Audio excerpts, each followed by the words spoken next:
Espacio en Blanco, en Radio Nacional de España, con Miguel Blanco.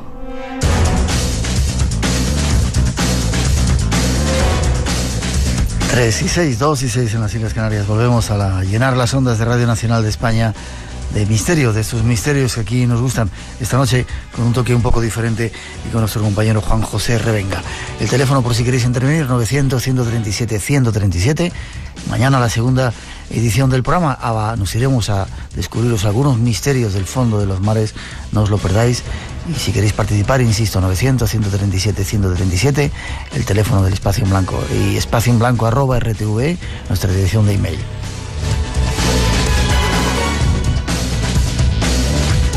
Y antes de irnos a Colombia, esa conexión que queremos hacer con algunos personajes de leyenda que están allí, no quiero olvidarme de hablar de unos personajes que siempre han estado en la guerra, los mercenarios.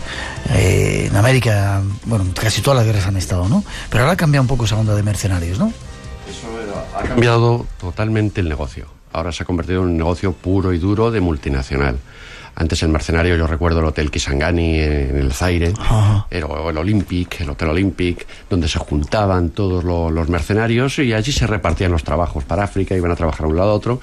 Hablamos épocas que a lo mejor un mercenario puede ganar como 600.000 pesetas, 700.000. ¿En un mes? En un mes. Un mes era el sueldo medio de mercenario de los años 80, que no era un mal sueldo.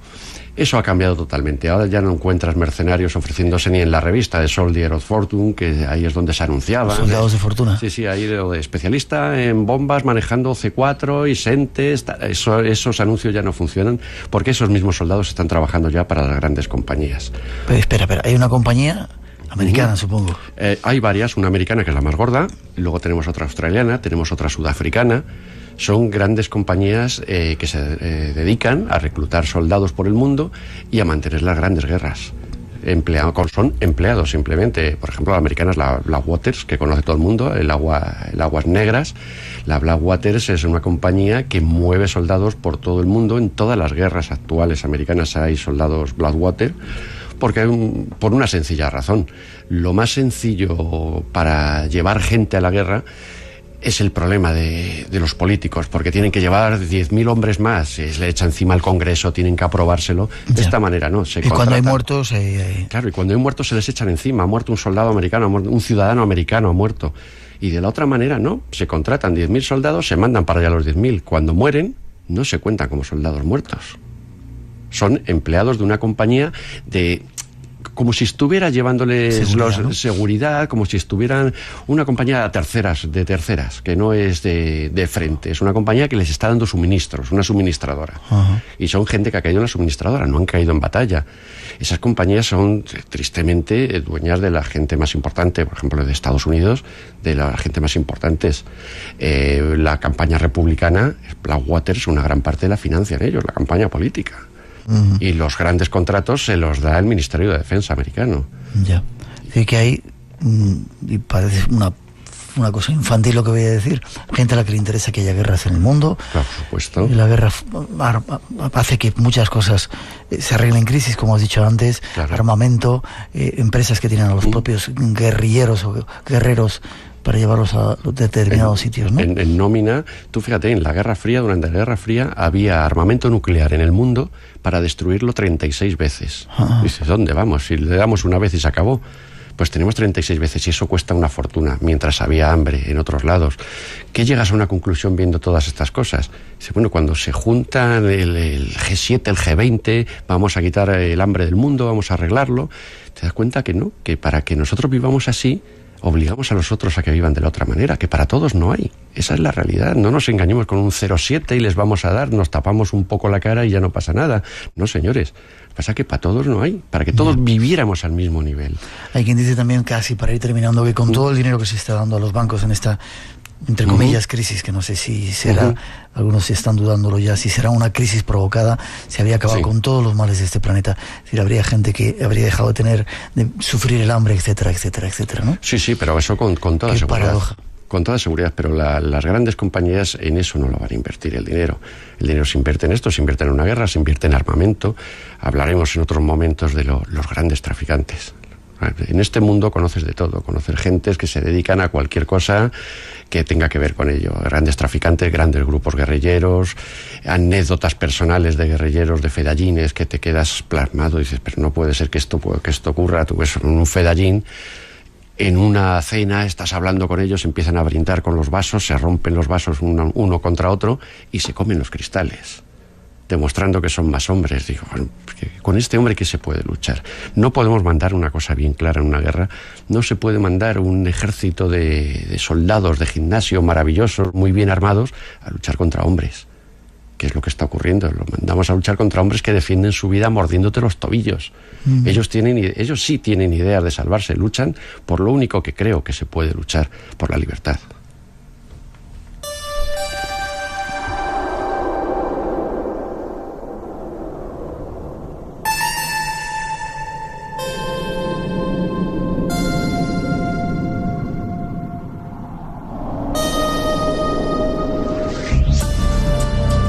Esta música indica que nos tenemos que ir, Juanjo. ¿Qué has aprendido en todos estos viajes, tantos años, por tantos diferentes países, tantas guerras, conociendo a tantos personajes? ¿Qué has aprendido? Por una parte, apreciar más al ser humano, la bondad del ser humano, que la he visto. A pesar de todo hay gente buena, ¿no? A pesar de todo hay gente muy buena, gente que te lo da todo cuando están sufriendo un sufrimiento que te lo planteas tú en tu casa, en tu situación, y dices, esto no lo aguantaría. Para ellos es lo más normal. Hay gente muy buena y gente que no tiene escrúpulos, de los que te hablaba, los malos de verdad. Los malos de verdad son unos tipos que hacen funcionar esto, que hacen que esto funcione y que cargan con toda la porquería. Son los grandes basureros, los que son los intermediarios, son los que venden, los que se preocupan de que llegue todo a los armamentos, que explote en el momento que tiene que explotar una situación crítica en un país para crear una revolución, y saben cuándo acabar con ella. Esos son los grandes malos que existen. He conocido a muchos de ellos y de verdad que con eso sí que tiemblas. Qué pena. Forma de ponerse en contacto contigo. Yo he de decirte que había gente enfadada contigo por no haber hecho nada con esa gallina que murió y con llevar a tu perro y no sé qué otras cosas. Ese es el mundo que nos ha tocado vivir. Que sepas que eres un tío malo. sí, nunca lo he dudado. ¿Forma de ponerse en contacto contigo? Pues en el correo electrónico mío, jrevenga@docustv.net. Y si queréis ver alguna cosa de este personaje, buscar por ahí en YouTube, que seguro que están sus documentales. Gracias, Juanjo. Espero algún día, seguir contigo, que sigamos haciendo viajes, tanto con la imaginación o como este que hemos vivido, o juntos para ir a algún país del mundo. Cuenta con ello. Pero sitios bonitos, ¿vale? Yo ya no estoy para ver malos. No estamos para correr agachados. No, ni ver malos por ahí. Gracias. A ti. 2 y 14 en las Islas Canarias. Nos vamos, cambiamos de escenario, aunque vamos a estar por algunos de esos países que hemos estado viviendo. Hay una reunión, detrás de esa introducción nos ponemos en contacto con algunos personajes de leyenda, algunas palabras que emocionan y que quizá demuestren que a lo mejor hay otro mundo posible. 900-137-137 nuestro teléfono. No os vayáis, tenemos mucho que contaros todavía.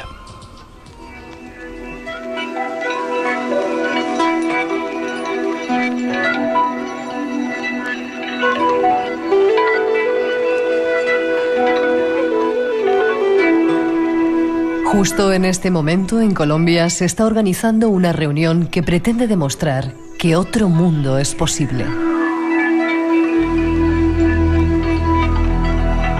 Círculos de danzantes, de guerreros, de almas con conciencia, se están reuniendo para tratar de sentar las bases de lo que puede ser el mundo del futuro.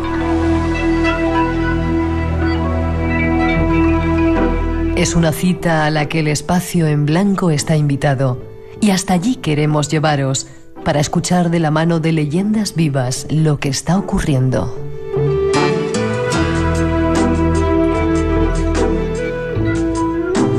Nos sirven de guías Millo, Emilio Fiel y el coyote Alberto Ruz, el hijo del descubridor de la tumba del señor de Pacal.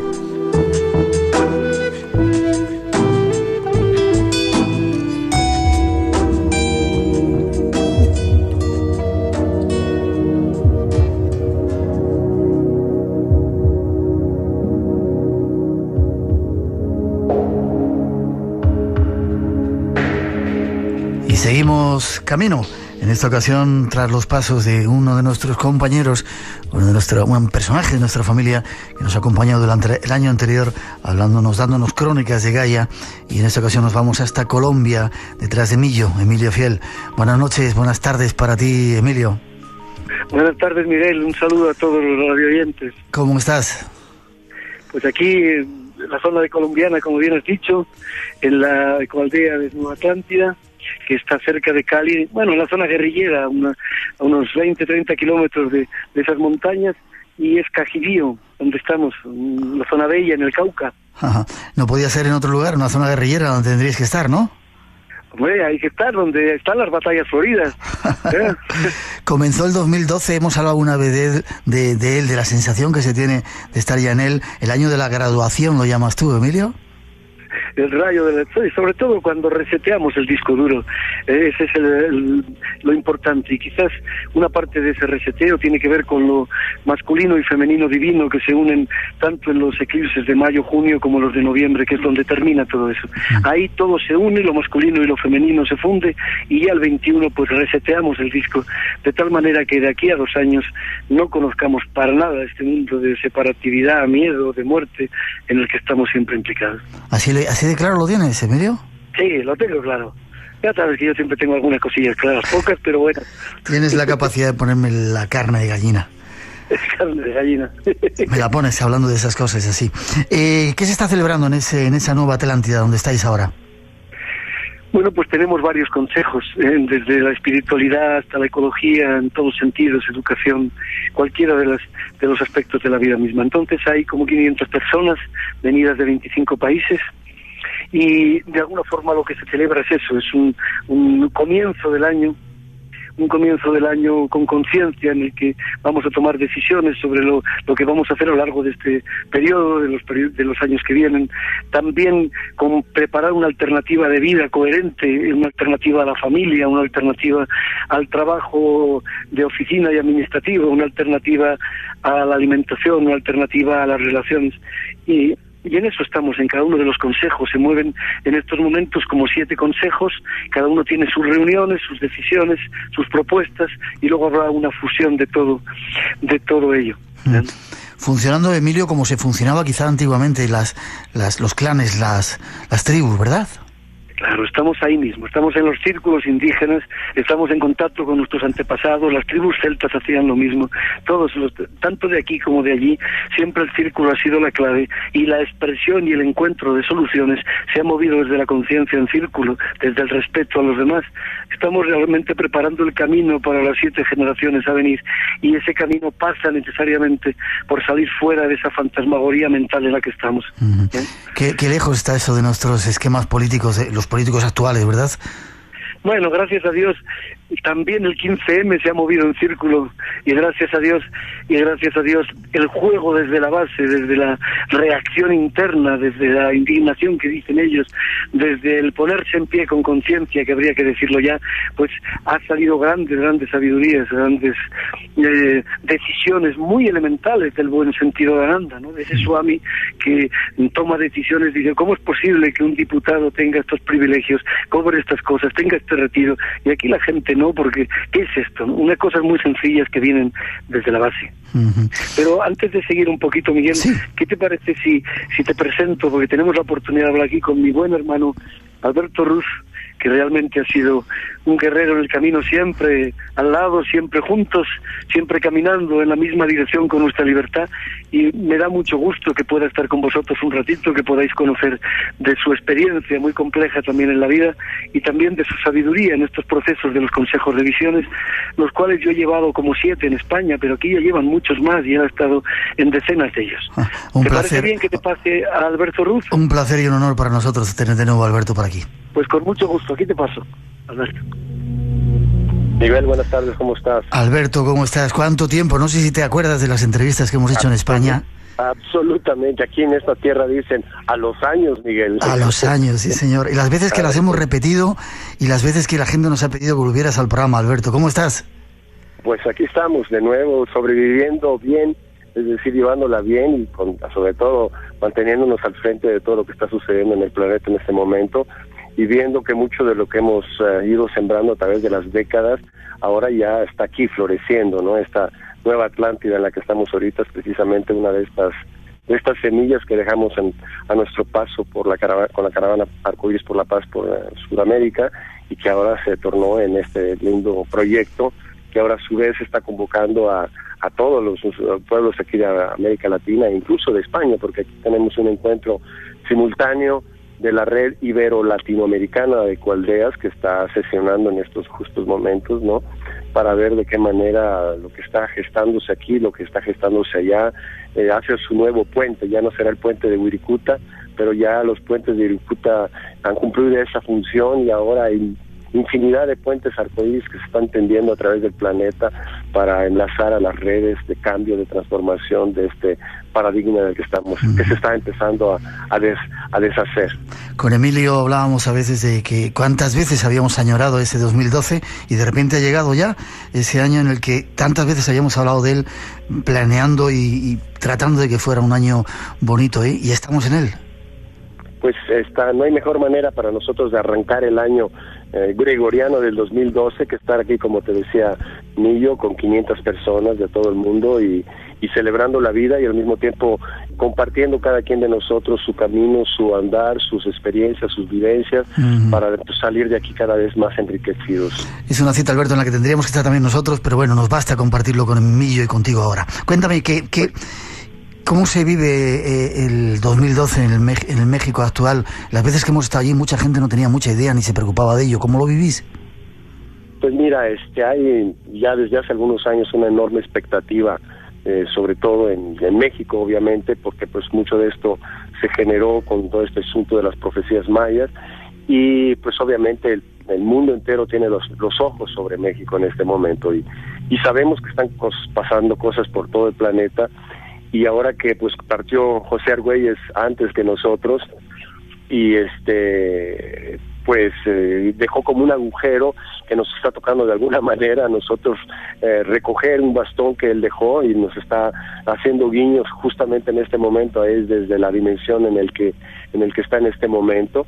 Y pues parte de estos diferentes encargos que nos dejó fue de multiplicar este tipo de encuentros, de consejos de visiones, que a través de la Tierra pues vayan elevando la frecuencia y al mismo tiempo numéricamente, el número de gente que está cada vez más despierta, para que no dejarse asustar, para no dejarse apavorar, para congelar por también esta campaña mediática y del miedo, ¿no?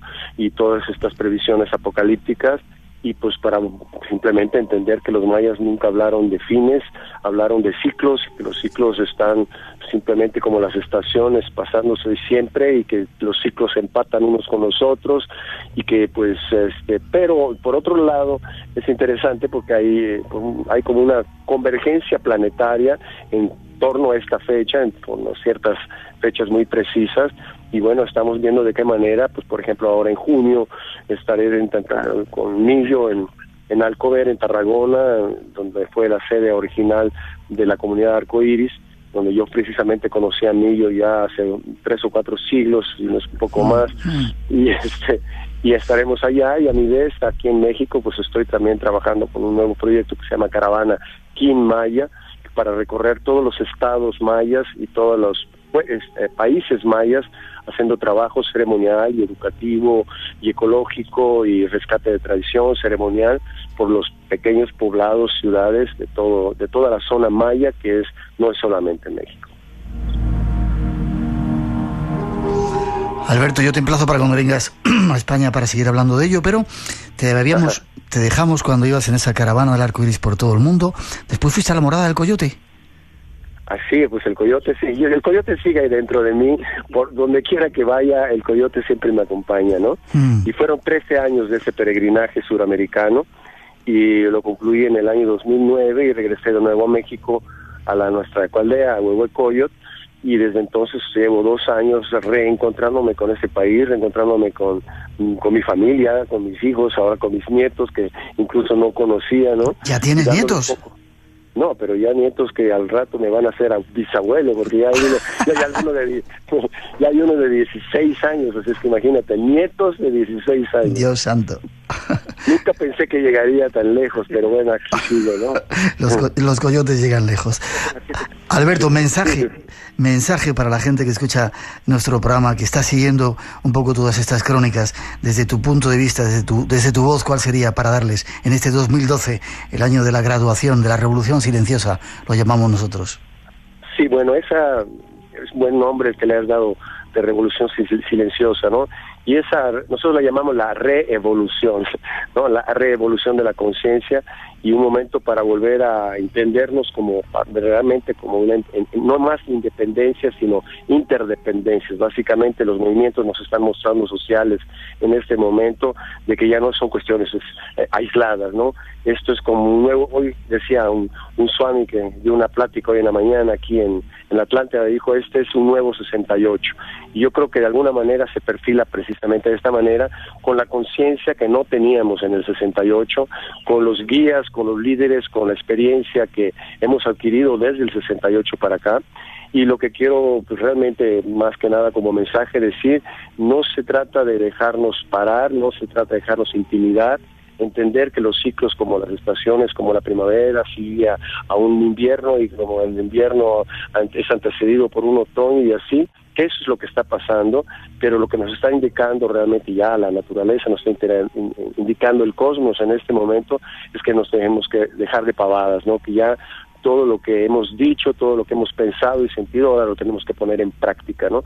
Y que precisamente el tipo de convivencias como esta, los consejos de visión, las ecoaldeas, las redes bioregionales, las tomas de los lugares públicos, pero no solamente las tomas de los lugares públicos, sino transformar cada lugar público que se toma en una aldea de paz temporal, que se vuelve un lugar de educación, donde se pongan en práctica los valores con los que quisiéramos vivir el resto de la vida, ¿no?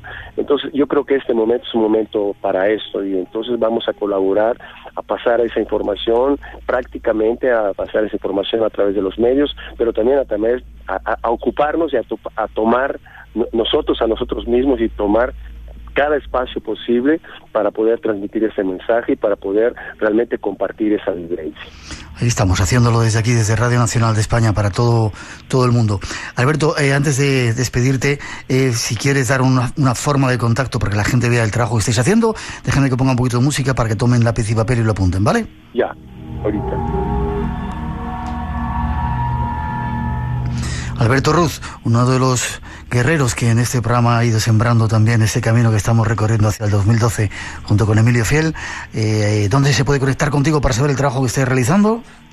Sí, mira, tenemos un blog, se llama caravanaarcoiris.blogspot.com, y mi correo, pues, que sigue siendo el del Subcoyote Alberto, @yahoo.com, ¿no? Perfecto. Así es que estoy de nuevo en la Ecoaldea, estoy de nuevo en México como base, y así es que a través de estos dos medios en cualquier momento podemos reconectarnos. Te mando un saludo muy grande, te agradezco ese espacio y espero verte en junio, ¿no? Y un abrazo para todos los que nos están escuchando, un abrazo aquí conjunto de los creadores del puente de Wirikuta, que ahora estamos creando puentes un poquito más complejos y más amplios que los de entonces, ¿no? Y pues un abrazo especialmente para ti, Emilio. Gracias, Alberto. Gracias, te abrazo desde, te regreso, Emilio. Te abrazo desde el corazón también, y espero seguir viéndote. Emilio. Miguel. Volvemos. Volvemos, ¿verdad? Sí. El llamado del puente Wirikuta es así como se llamará el encuentro de Alcover. Sí. Los primeros días de junio. Hay mucho trabajo para hacer en este año 2012, ¿verdad, Emilio? Mucho trabajo, mucho. Date cuenta que tenemos una peregrinación a finales de junio, por diferentes lugares, que no durará entera, pero que tendrá 15, 18 días. Tenemos 10 días antes de los equinoccios y el solsticio, retiros de silencio, amblecheyapis o búsquedas de la visión, situaciones temascales continuos. Es decir, hay que estar verdaderamente finos cuando llegue el equinoccio de septiembre, cuando llegue el solsticio de diciembre y el equinoccio de marzo. Este trabajo pasamos la barrera y el pontón, lo pasamos el 21 de diciembre. pero tiene todavía una pequeña antesala que tenemos delante que no durará más de año y medio más, y tenemos que estar atentos a ese periodo como un periodo unitario antes de esa primavera del 2014, que realmente creo que será el lugar donde por fin recordar el pasado sea como recordar las guerras púnicas.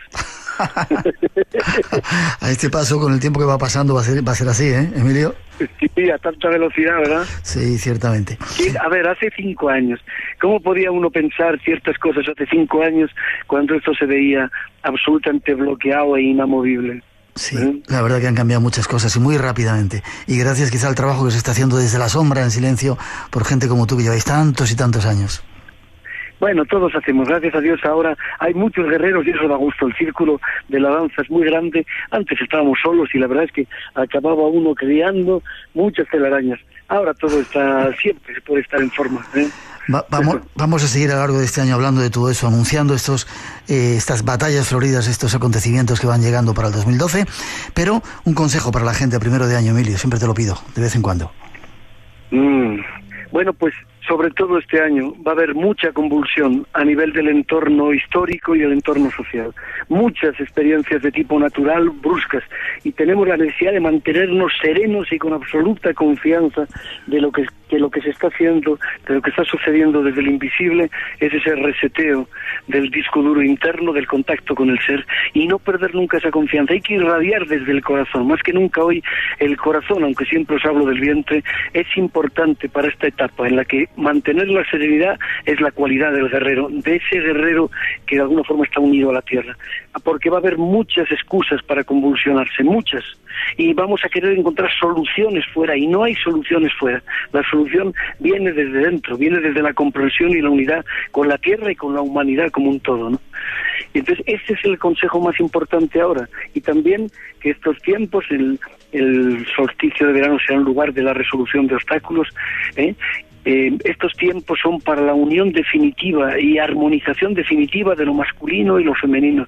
Eso significa que aún habrá esa lucha de lo nuevo masculino sensible con la vieja guardia masculina, y que se levantarán muchos fantasmas de agresividad, de violencia contra la mujer, antes de que en los eclipses de sol y de luna de noviembre podamos integrar ya definitivamente todo eso. Estemos muy atentos a eso, ¿no? A ese juego y al juego de mantenernos serenos en el vientre, en el pecho. Mantener la serenidad. Emilio, seguiremos desde Cali, desde casi cerca de Cali, ese territorio de los guerrilleros. Fíjate que me encuentro con Cali tan lejos, Yo siempre cantándole a Cali, ¿verdad? Y ahora con C. Ahí la tienes cerquita. Emilio, ¿forma de contacto para seguir también vuestro trabajo? Pues mira, voy a ver si pongo cositas ahora al volver en el blog de Millo.com, elblogdemillo.com, y pondré un resumen de este trabajito que hemos hecho aquí, de las nuevas posiciones frente al 2012. Perfecto, ahí lo leeremos y lo seguiremos aquí en estas crónicas en el Espacio en Blanco. Emilio, un abrazo también desde el corazón para ti, nos vemos prontito, buen viaje. A ti, a Natalia también, y a todos los que están aquí y que se unen a través de ti, porque aquí encontraba gente que te escucha, que está muy unida al Espacio en Blanco, también aquí en la reunión de Colombia. Un abrazo para todos ellos. Nos vemos pronto, Emilio. Un abrazo. Hasta pronto.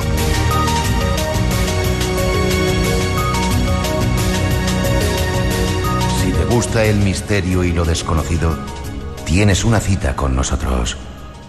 Espacio en Blanco, en Radio Nacional de España, con Miguel Blanco. Aquí estamos, en pleno centro de la revolución, en la famosa Plaza Tahrir, mientras está sonando la llamada a la oración, en el epicentro de la libertad que se ha convertido este lugar en muchos países del mundo.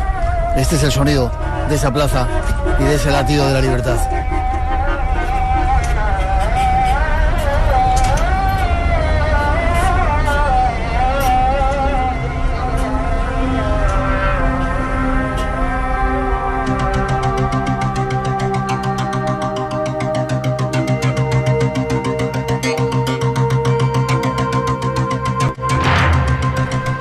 Y 35, y ahí estábamos, en medio de la Plaza Tahrir, la Plaza de la Libertad en el Cairo, igual que hemos estado en esa reunión que se está haciendo en Colombia. El Espacio en Blanco trata de estar en lugares donde se está haciendo historia. Buenas noches, don Francisco Contreras, ¿cómo está usted? Feliz año 2012. Buenas noches, Miguel, buenas noches a toda la familia de Espacio en Blanco. Feliz año, Miguel, qué envidia más mala que estuvieras allí. Qué bonito como la gente se abrazaba, te abrazaba, diciendo que qué bien que hubiera gente extranjera apoyando esa historia, que todavía sigue viva, a pesar de que los medios de comunicación solamente nos quieran mostrar una parte de las cosas que suceden en el mundo. Hay mucha revolución y esperemos que haya... Hay muchas revoluciones, esperemos que haya más reevolución, ¿no? Como decía el Coyote. Ahí, y entonces, Alberto bueno, Ruz. El hemisferio norte vive muy bien, vivimos muy bien, el hemisferio sur vive bastante mal, hay que solucionar, hay que buscar el equilibrio, ¿no? Bueno, ¿de qué vamos a ir? Bueno, ¿de qué vamos a ir? Abrimos este particular archivo del Misterio de Espacio en Blanco para rescatarte una historia distinta. Escucha esto. Yo creo que esta familia estaba asustada, no sé. ¿O le dieron dinero para que no hablase? Había allí auténticas excursiones, allí llegaban diariamente autobuses llenos de gente para ver aquello, ¿no? Yo me retiré en cuanto que el ejército tomó cartas en el asunto y a mí me dio miedo, ¿no? Cierto y verdad que no hubo una explicación clara de lo que allí había sucedido, ¿no? ¿Para ver qué? Para ver unas extrañas huellas. Son Juan José García, cronista de Morón de la Frontera, antiguo reportero corresponsal del ABC, y José Ruesga, padre pionero de la ufología, creador de la Red Nacional de Corresponsales, creador de un volumen o de una colección mítica como es Cuadernos de Ufología y miembro de Fundación Anomalía. Los grandes investigadores de corte, casi todos ellos racionalistas, hay que advertirlo, que han sembrado la historia ovni, y hablaban de un caso que generó todo tipo de incertidumbre. 11 de mayo de 1970, expediente Girasoles, Rancho Maestro Oliva. Aparecían de la noche a la mañana unas extrañas huellas en un sembrado de girasoles.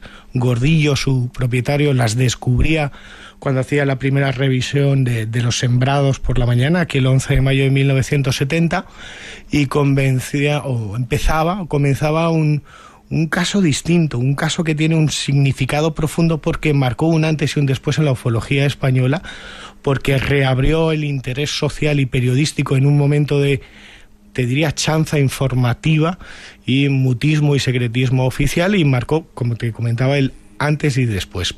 ¿Cómo empezó todo? Juan José García nos lo relata. A mí me avisa un nieto de Gordillo, pero me arrancó una promesa de que no dijera nada porque su abuelo lo iba a matar. Fuimos de tapadillo él y yo, tuvimos oportunidad de ver las huellas y allí eran las huellas de algo mecánico. Eran 2 circunferencias perfectas y cada una de ellas tenía en su interior como un trípode, ¿no? Unos agujeros de unos 8 o 10 centímetros a la misma altura. Bueno, nadie vio nada o no querían decir nada. Yo creo que esta familia estaba asustada, no sé. ¿O le dieron dinero para que no hablase? No sé, lógicamente no. Yo no lo di inmediatamente, pero cuando ya el rumor empezó a extenderse por Morón, pues yo hablé con el chaval que me llevó. Digo, mira, yo tengo ya que salir con esto porque como a mí me venga el Correo de Andalucía, por ejemplo, y de la noticia, a mí me echan. Yo fui el primero en dar la noticia. Inmediatamente los periodistas de Madrid vinieron, y de toda España, ¿no? Cada uno dando una versión. El asunto es que en los días sucesivos, pues aquí venían autobuses de turistas a ver las huellas. Qué curioso, qué extrañas huellas, ¿no? 2 huellas separadas por 3 metros, eran 2 esferas, 2 circunferencias con una serie de círculos a su alrededor, pero mejor que te lo explique yo que te lo expliquen ellos. Con Juan José García podíamos hablar en nuestra visita a Miguel Pedreguillo a Morón de la Frontera, y creíamos conveniente rescatar un caso, sobre todo para las nuevas generaciones de oyentes de la familia de Espacio en Blanco en Radio Nacional de España, y sobre todo para refrescar la memoria de los que ya nos siguen desde hace 3 décadas, en un caso que a día de hoy, 40 años después, sigue sin explicación. ¿Cómo eran esas huellas, Juan José García? Aquellas eran unas marcas, yo siempre he dicho que es como un neumático grande, más grande que un neumático, pero con huellas de radios, digamos un objeto circular en el centro y unos radios anchos y un exterior que marcaba aquella circunferencia, vamos, radiada perfectamente, y 3 agujeros. Yo incluso con una vara metí en uno y tenía unos 70 centímetros de profundidad. Casi 1 metro. ¿Y los girasoles en el interior, Juan José, estaban quemados? Quemados. Todos quemados. Los del interior estaban quemados. Qué curioso, ¿no? Y que no te quiero adelantar, ¿qué produjo aquello? ¿Qué fue lo que...? Un boom. La noticia provocó una auténtica agitación social, de curiosidad, de incertidumbre. Esas dos esferas con esos 3 agujeros en su interior, con los girasoles aplastados, que no rotos, con su tallo quemado, pero con la flor verde, con un terreno casi, te diría que hasta calcinado. Bueno, generaron todo un boom. Ese boom provocó un antes y un después, como te decía, en la ufología española. Por decir algo, porque si Charles Fort levantara la cabeza, esto bien podría ser uno de esos casos de su libro, el libro de los condenados, ¿no? Con un fenómeno forteano. De la noche a mañana aparece este fenómeno, muy al uso. Tenemos noticias forteanas con nuevamente la extraña muerte de animales en Inglaterra, cangrejos diablos, la aparición, ya no muerte, sino aparición de la nada de sapos en Brasil. Bueno, José Ruesga, como te decía, padre, uno de los pioneros de la ufología, nos cuenta lo que provocó y lo que supuso en Andalucía y luego el resto de España la aparición de estas esferas y su investigación. Le escuchamos. El caso, la época fue un boom, ¿no? Intervinieron investigadores de los pioneros, pues Manuel Osuna, Lafite, Darnaude, Juan Sala. Muchísima gente investigó sobre el caso. Lo extraño del caso era, y eso es indiscutible porque hay documentos gráficos, las huellas eran perfectamente simétricas. Estaban distanciadas unos 20 y tantos metros unos de otras y eran exactamente iguales. Además, ofrecían los mismos orificios, con lo que daba la impresión de que aquello era algo mecánico, ¿no? Que había sido algo por presión mecánica. Esto era un sembrado de girasoles y las huellas, las plantas estaban quemadas dentro y chisporroteadas alrededor, en un área alrededor de esas huellas. En las partes más cercanas a las huellas estaban todos a una altura, en la base del tallo estaban dañados, y después más lejos estaban chisporroteados a mayor altura, ¿no? Después lo que era el terreno estaba endurecido como si hubiera sido sometido a altísimas temperaturas. Vamos, yo tuve oportunidad de tener algún fragmento de esa tierra en la mano y era como si fuera una cerámica, ¿no? Como si fuera silla cocida. En tu mano, la 1, 24 horas, teledeporte y todo Radio Nacional en directo. Las noticias, las series y los programas, estés donde estés. Entra con tu teléfono en rtve.es/móvil y descúbrelo. Además, puedes descargar gratis nuestras aplicaciones para iPhone, Android y Windows Phone. rtve.es. Cuando, dónde y con quien quieras. Conéctate con nosotros. El universo del misterio te espera. Espacio en Blanco, en Radio Nacional, con Miguel Blanco. Las madrugadas del fin de semana, de 2 a 4 de la mañana, en Radio Nacional. Entra en nuestra web. Un lugar donde puedes escuchar a través de esa web de Radio Nacional de España nuestro programa en cualquier parte del mundo, como estoy viendo que ocurre, y descargarlo en el podcast. Nos decía Ruesga, qué extrañas marcas. Y qué extraño todo, ¿no? Decía que la tierra parecía como cocida, como si fuera cerámica, barro cocido, ¿no? Y hablaba de esas plantas. Claro, José Ruesga, Manuel Osuna, Ignacio Darnaude, Salas, Lafite, los grandes de la ufología, los que comenzaban a buscar el misterio de antaño platillos volantes, hoy objetos volantes no identificados, se encontraron con algo que no tenía explicación. La presión social, Miguel, fue de tal magnitud que la Jefatura Agronómica de Sevilla, en aquel entonces la Jefatura de Agrónomos de Sevilla, mandó a Juan Pomares para ver qué demonios estaba pasando. qué había provocado aquellas huellas, cuál podría ser su origen. No solamente la Jefatura Agronómica de Sevilla, sino también el Servicio de Extensión Agraria de Morión, con Juan Benito, con Segundo Antillo y con el ingeniero Rafael González, acudieron para intentar buscar una respuesta a aquello que había aparecido de la nada. Lo único que se sabía era el testimonio de un campesino que estaba en una casa cercana al rancho, que se llamaba Juan, que en esa noche de tormenta escuchó un estruendo. En un principio muchos creyeron que podría haberse tratado de un rayo, pero es que ese estruendo duró varios minutos. No solamente Jefatura Agronómica, Servicio de Extensión Agraria, el Ministerio de Agricultura reclamó 2 girasoles, 2 muestras para ser analizados para ver qué clase de anomalías, si las tenía, presentaban esas plantas. Pero mientras tanto, una hipótesis cobró fuerza, la que menos esperaba todo el mundo. Algo había sobrevolado los cielos de Morón, un ovni, de la frontera en aquellas fechas. Y José Ruesga nos lo recordaba así. Tanto Llamas como yo estuvimos intentando documentar gente que decía que había visto luminarias en días anteriores o el mismo día y tal. Sí, hubo algunos, particularmente yo estuve investigando un caso que eran unos chicos de unos 14 años que iban con los padres en el coche y habían visto extrañas luces cruzarse en su camino. Hubo algún vecino del pueblo que vio aterrizar un aparato en forma, él lo describía como una lavadora, como las antiguas lavadoras aquellas cilíndricas, él lo había visto aterrizar. Un extraño aparato como una lavadora que había aterrizado. Como una lavadora cilíndrica. Esos son los datos que teníamos, pero cuando nos pusimos a investigar y a redescubrir el caso encontramos algo muy significativo. Nunca se supo quién fue aquella persona del pueblo que vio aterrizar una lavadora, entre comillas, cilíndrica. Y Juan José García nos daba, vamos a decir, la primicia. Le escuchamos. A mí me llegó a decir Gordillo, el dueño del terreno, lo recuerdo ahora. Ahora, esto no lo he dicho yo nunca. Tenía una tienda ahí en la calle Morena y me dijo que él había visto un día una lavadora volando con un halo de luces y cosas de esas. Y eso, que era un objeto que él vio en su campo y que era de la forma de una lavadora.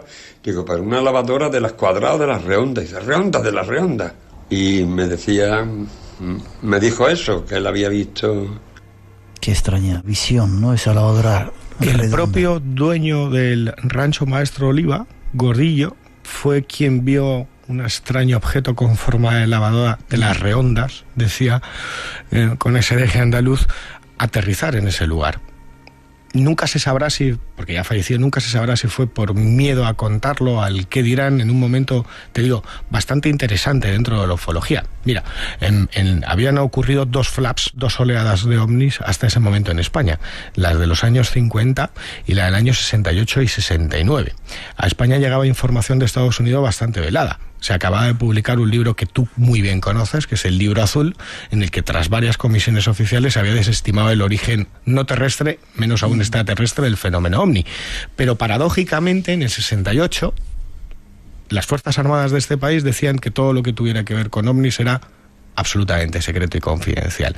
No sabemos si fue por miedo por lo que cayó. Lo cierto es que ahora sabemos que fue el propio propietario del rancho Maestro Oliva quien vio ese artefacto redondo con forma de lavadora aterrizar, y los investigadores siguieron buscando respuestas. Te comentaba que la Jefatura Agronómica de Sevilla analizó. Se buscaba posible origen a aquellas esferas. Se especuló con que fuera una plaga. Se desestimó. Los propios análisis del Ministerio de Agricultura de Madrid lo desestimaron. Se especuló con que fuera causado por un rayo. No se encontró rastro alguno. Incluso se buscó porque fuera de origen volcánico, es decir, que en la zona hubiese fumarolas que provocaran aquel fenómeno. Tampoco. Incluso se llegó a la conspiración. No sabe uno por dónde atajar este caso y cómo clasificarlo, porque hay quien piensa que pudo ser parte de algún tipo de proyecto militar, de bomba lanzada, o que de algún avión se cayera algún tipo de objeto. El propio coronel de la base aérea de Morón de la Frontera negó cualquier tipo de prueba balística y cualquier tipo de accidente. ¿Qué quedaba entonces? Absolutamente nada. Y lo más singular es lo que nos contaba José Ruesga. ¿Hipótesis de un rayo? No. Casos sin explicación y han pasado 40 años.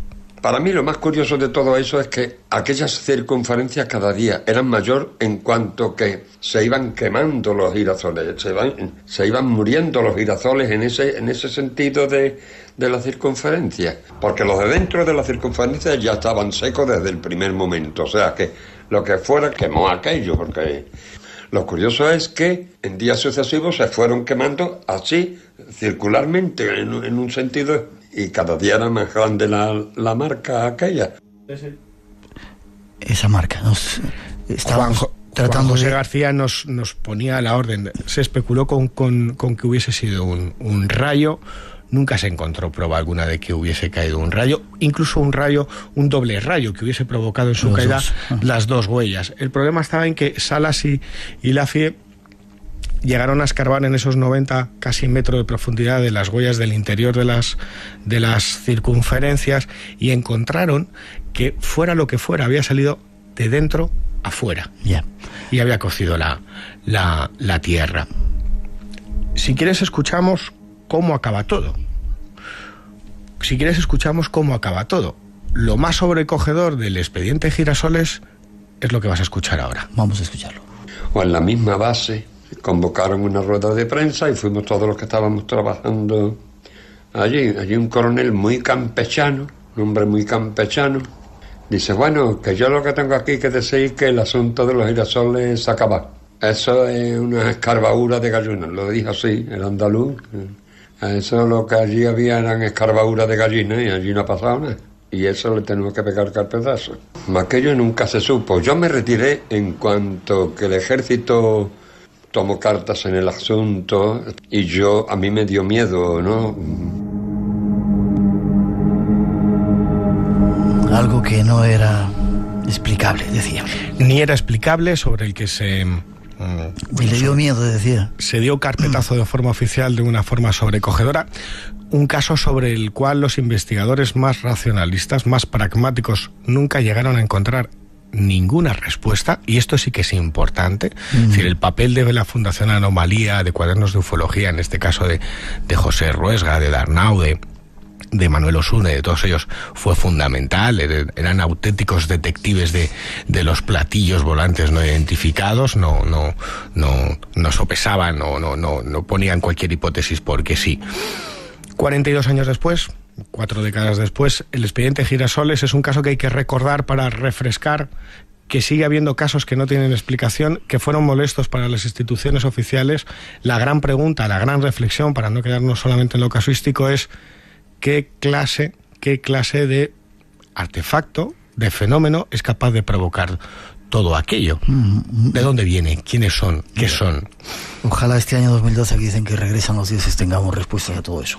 Creo que tenemos una última sorpresa antes de irnos a toda marcha, ¿no? Lo que es el misterio siempre aparece donde menos te lo esperas. Mira, estábamos entrevistando a Juan José García, Miguel Pedrero y un servidor, y de repente, en medio de la conversación, cuando él está hablando, cuando ninguno de los dos estamos preguntando, se cuela una de nuestras maravillosas voces, esas que de repente aparecen. Una psicofonía.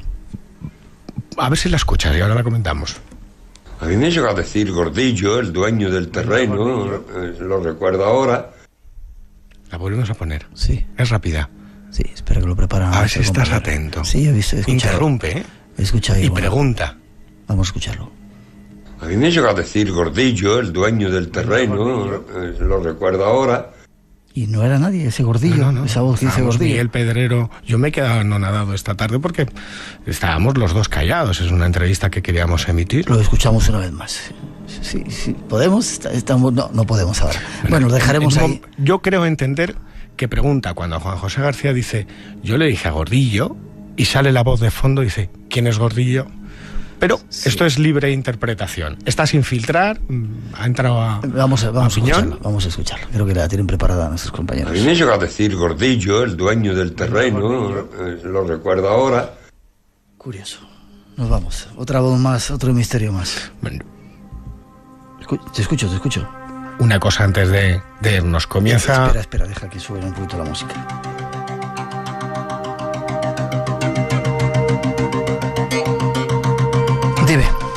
Comienza un nuevo año, feliz 2012 para todos los oyentes, para toda la familia de Facebook que está ahora conectada, para todos los que nos escuchan por el podcast.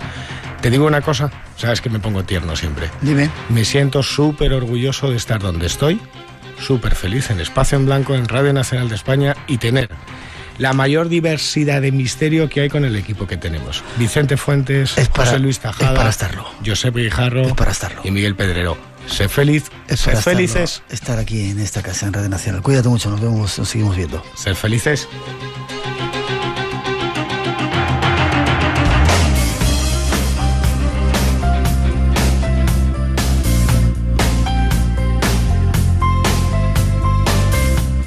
Y por hoy tenemos que terminar. Mañana más la segunda cita de este Espacio en Blanco, ya en directo después de ese largo periodo de viajes que hemos tenido, vacaciones, navidades, fines de año, nochebuenas y todas esas cosas que pasan de vez en cuando en este planeta nuestro. Mañana nos vamos al fondo de los mares a descubriros algunos de los misterios. No os lo perdáis, que será muy interesante. Y teníamos un concurso, 5 premios que son para María Begoña Ruiz de Barcelona, Javier Aramburu de Bilbao, Juan Manuel Montoro de Murcia, Alfredo Cortés de Sevilla y Eva Suárez de Zamora. Poneros en contacto con nosotros para daros vuestra dirección y os mandaremos ese regalito. Gracias a todos.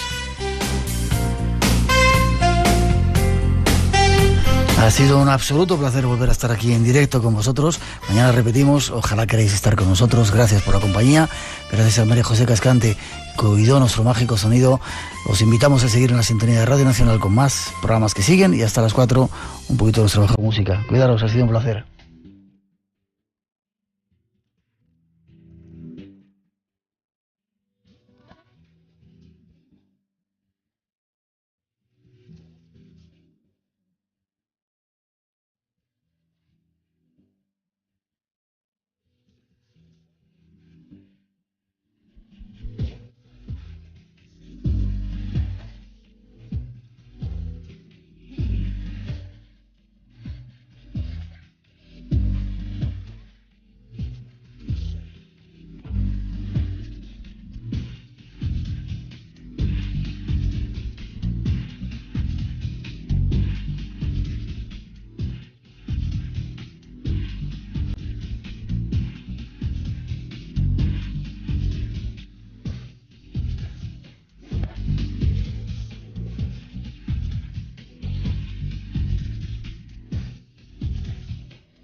todo el mundo existen personas que afirman haber contactado. Asómate al abismo de lo desconocido.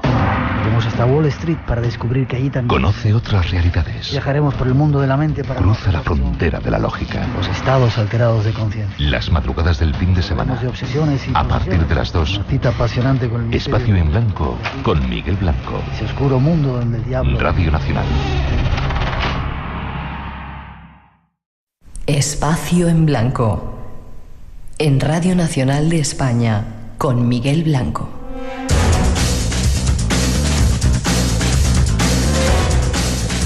Tres y 6, 2 y 6 en las Islas Canarias. Volvemos a llenar las ondas de Radio Nacional de España de misterio, de estos misterios que aquí nos gustan. Esta noche con un toque un poco diferente y con nuestro compañero Juan José Revenga. El teléfono por si queréis intervenir, 900-137-137. Mañana la segunda edición del programa. Nos iremos a descubriros algunos misterios del fondo de los mares. No os lo perdáis. Y si queréis participar, insisto, 900-137-137, el teléfono del Espacio en Blanco. Y espacioenblanco@rtve, nuestra dirección de email.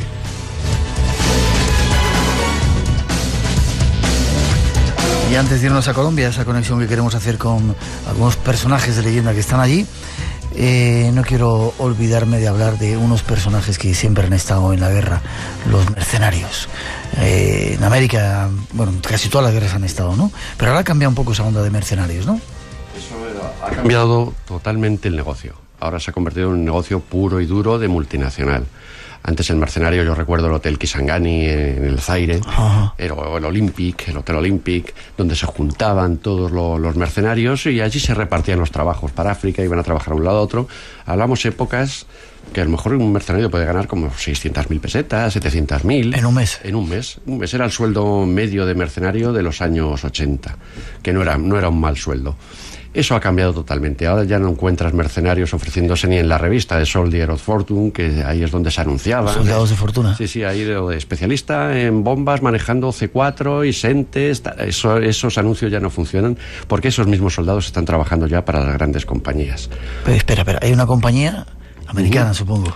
Hay varias, una americana que es la más gorda, y luego tenemos otra australiana, tenemos todas estas cosas. Bueno, cuando se juntan el G7, el G20, vamos a quitar el hambre del mundo, vamos a arreglarlo, te das cuenta que no, que para que nosotros vivamos así, obligamos a los otros a que vivan de la otra manera, que para todos no hay. Esa es la realidad. No nos engañemos con un 0,7 y les vamos a dar, nos tapamos un poco la cara y ya no pasa nada. No, señores. Pasa que para todos no hay, para que todos viviéramos al mismo nivel. Hay quien dice también, casi para ir terminando, que con todo el dinero que se está dando a los bancos en esta, entre comillas, crisis, que no sé si será, algunos están dudándolo ya, si será una crisis provocada, se habría acabado con todos los males de este planeta. Es decir, habría gente que habría dejado de sufrir el hambre, etcétera, ¿no? Sí, pero eso con toda Qué seguridad. paradoja. Con toda seguridad, pero las grandes compañías en eso no lo van a invertir el dinero. El dinero se invierte en esto, se invierte en una guerra, se invierte en armamento. Hablaremos en otros momentos de los grandes traficantes. En este mundo conoces de todo, conoces gentes que se dedican a cualquier cosa que tenga que ver con ello. Grandes traficantes, grandes grupos guerrilleros, anécdotas personales de guerrilleros, de fedallines, que te quedas plasmado y dices, pero no puede ser que esto ocurra. Tú ves un fedallín, en una cena estás hablando con ellos, empiezan a brindar con los vasos, se rompen los vasos uno contra otro y se comen los cristales, demostrando que son más hombres. Digo, bueno, con este hombre ¿qué se puede luchar? No podemos mandar una cosa bien clara en una guerra, no se puede mandar un ejército de soldados de gimnasio maravillosos, muy bien armados, a luchar contra hombres. ¿Qué es lo que está ocurriendo? Los mandamos a luchar contra hombres que defienden su vida mordiéndote los tobillos. Ellos sí tienen ideas de salvarse, luchan por lo único que creo que se puede luchar, por la libertad.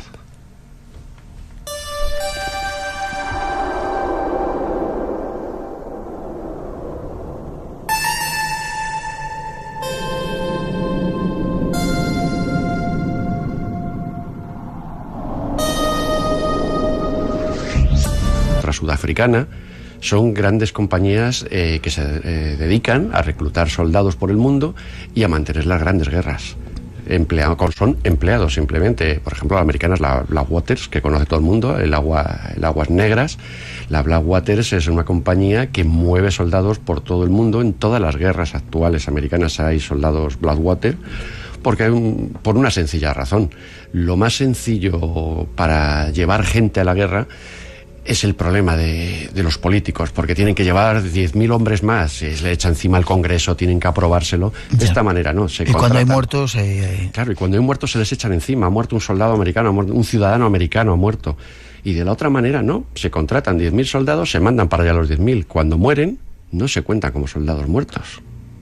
Son empleados de una compañía como si estuviera llevándoles seguridad, como si estuvieran una compañía de terceras, que no es de frente, es una compañía que les está dando suministros, una suministradora.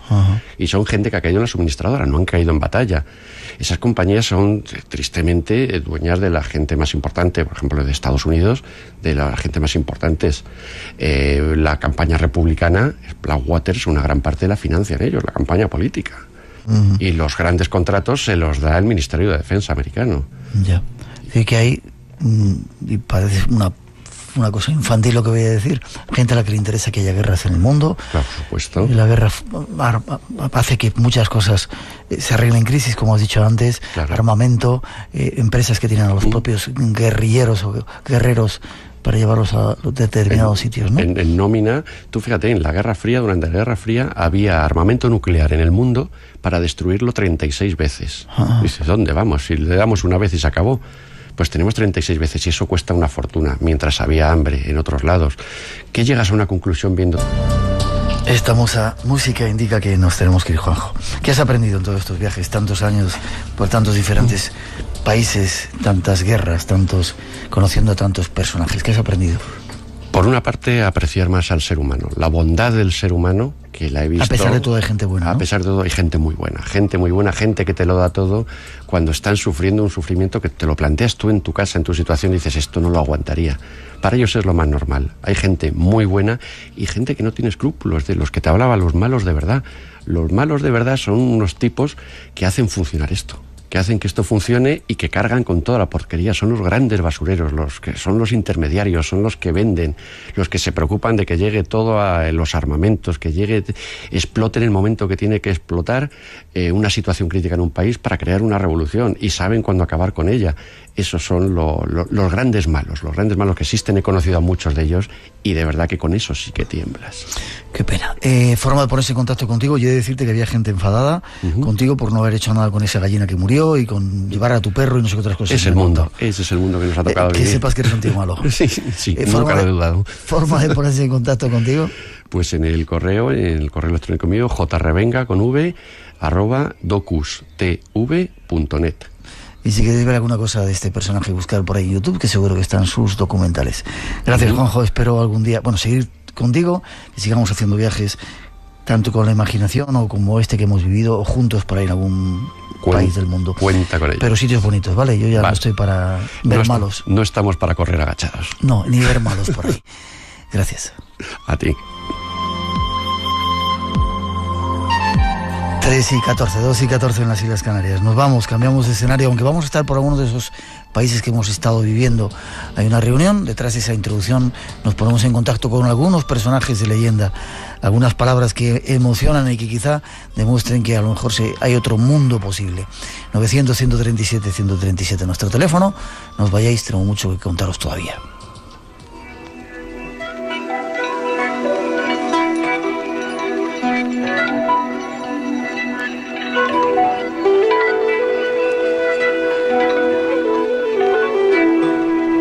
Justo en este momento, en Colombia, se está organizando una reunión que pretende demostrar que otro mundo es posible. Círculos de danzantes, de guerreros, de almas con conciencia, se están reuniendo para tratar de sentar las bases de lo que puede ser el mundo del futuro. Es una cita a la que el espacio en blanco está invitado, y hasta allí queremos llevaros para escuchar de la mano de leyendas vivas lo que está ocurriendo.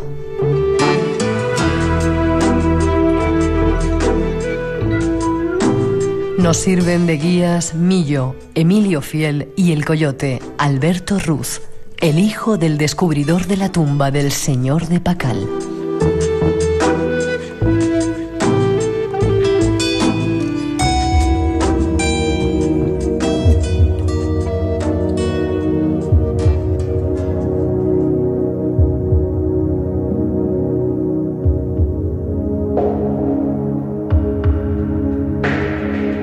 Seguimos camino, en esta ocasión tras los pasos de uno de nuestros compañeros, un personaje de nuestra familia que nos ha acompañado durante el año anterior, dándonos crónicas de Gaia, y en esta ocasión nos vamos hasta Colombia, detrás de Millo, Emilio Fiel. Buenas noches, buenas tardes para ti, Emilio. Buenas tardes, Miguel, un saludo a todos los radioyentes.